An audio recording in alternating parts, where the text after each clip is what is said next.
Our next speaker will shed light on some intellectual property and licensing agreement issues between academia and industry.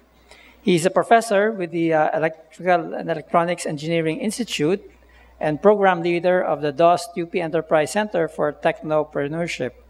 His area of expertise is in electrical engineering, telemedicine, biomedical instrumentation, education technology, and wireless sensor networks. Please help me to welcome the Director of the UP Technology Transfer and Business Development Officer, Dr. Luis Sison.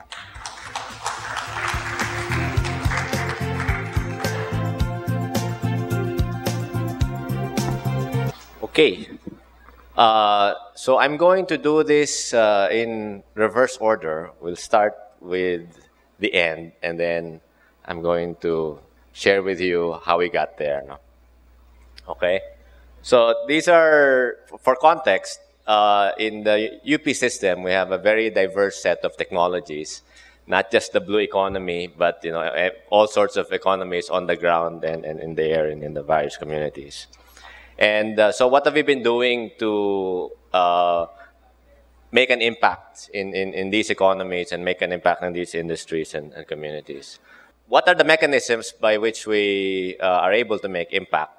In the tech transfer and business development offices, we take care of the following mechanisms for impact. One is through licensing to industry or to the public sector. Second is the formation of spin-off or the incubation of startup companies. And less often, we enter into a joint venture with industries and other partners.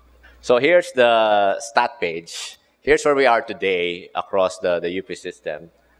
We have a total of 40 technologies licensed or almost licensed. And here are top 3 producers across the system. As you might suspect, it's Diliman, Los Baños, and Manila.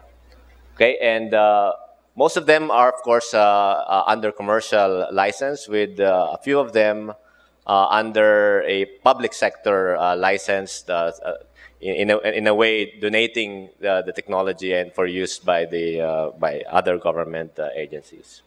So how did we get here? No? So I would not have been able to do a similar slide a couple of years ago, and there was a lot of work, and I'm pleased to commend the hardworking teams of all the different tech transfer offices in the different CUs, along with our staff in the System Tech Transfer Office for their wonderful work.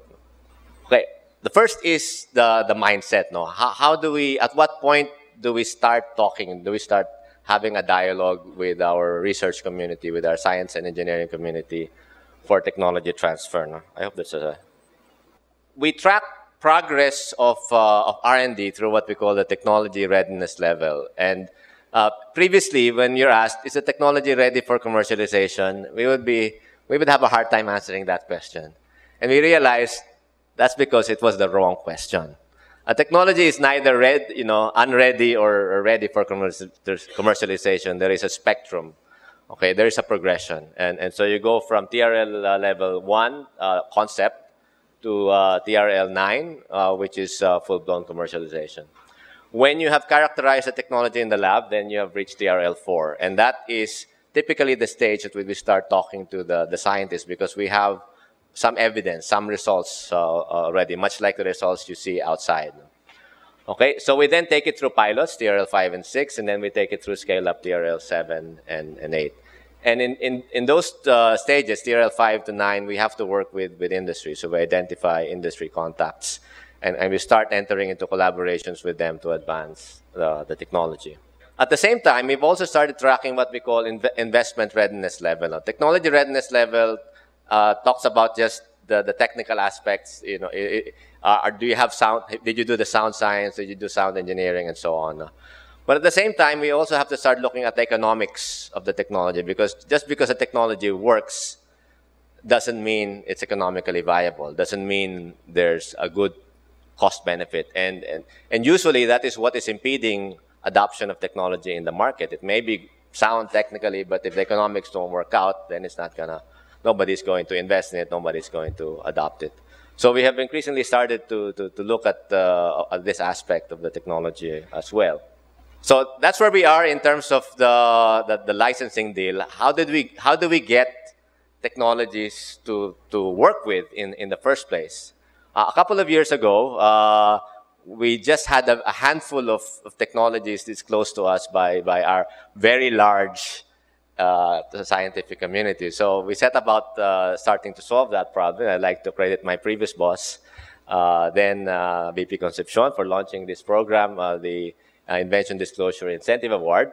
So we launched a program where we give up to 40,000 pesos to teams of scientists or engineers that are able to disclose technology for IP protection and take it through the rest of the technology transfer process.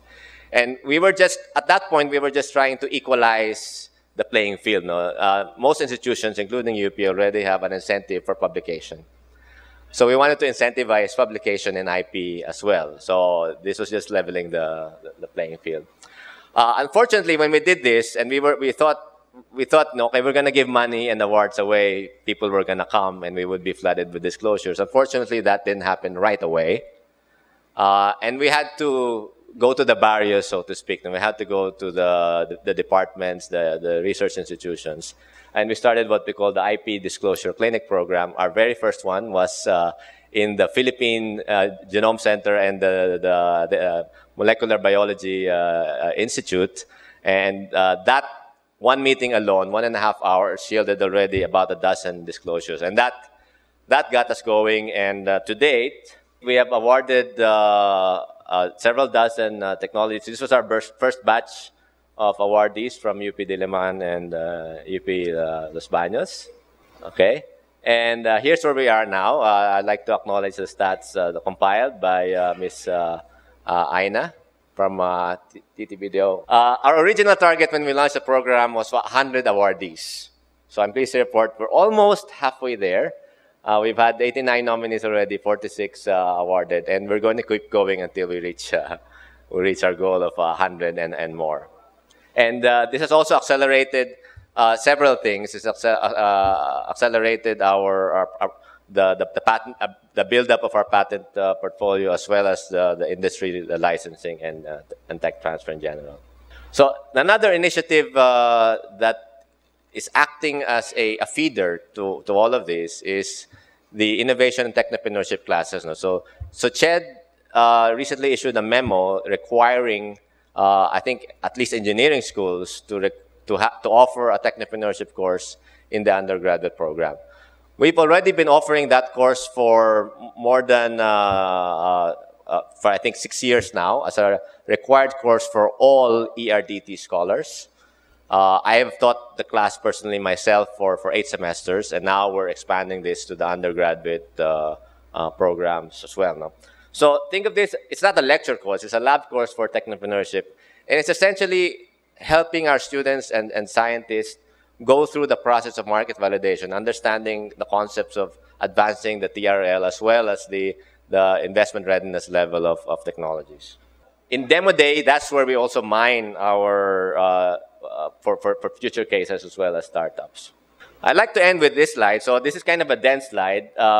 These are all of the initiatives that we've launched this year and the past few years to support that basic infrastructure.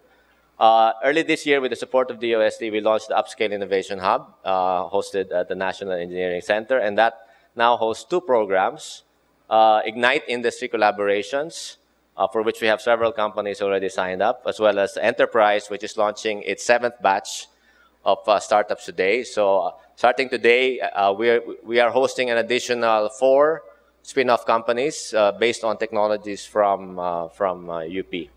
On top of that, we're relaunching it on our 2nd year, and to be hosted by UP Manila now, thanks to Chancellor Padilla and Dean Chong.